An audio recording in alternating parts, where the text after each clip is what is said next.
నమస్కారం. ఈటీవీ 360కి స్వాగతం. ముందుగా ప్రధాన అంశాలు. ఈబీసీ రిజర్వేషన్ కోటాలో సగం కాపులకే 5% కేటాయిస్తూ మంత్రివర్గం నిర్ణయం. ఖరీఫ్ నుంచే రైతులకు పెట్టుబడి సాయం, విధి విధానాల ఖరారు చేయాలన్న సీఎం.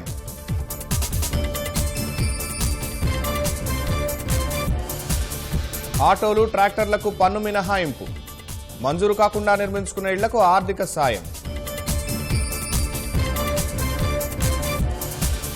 రేపు ఢిల్లీలో ఎన్డీయేతర పక్షాల భేటీ, అమరావతి సభకు ఆహ్వానించేందుకు హస్తినకు సీఎం పయనం.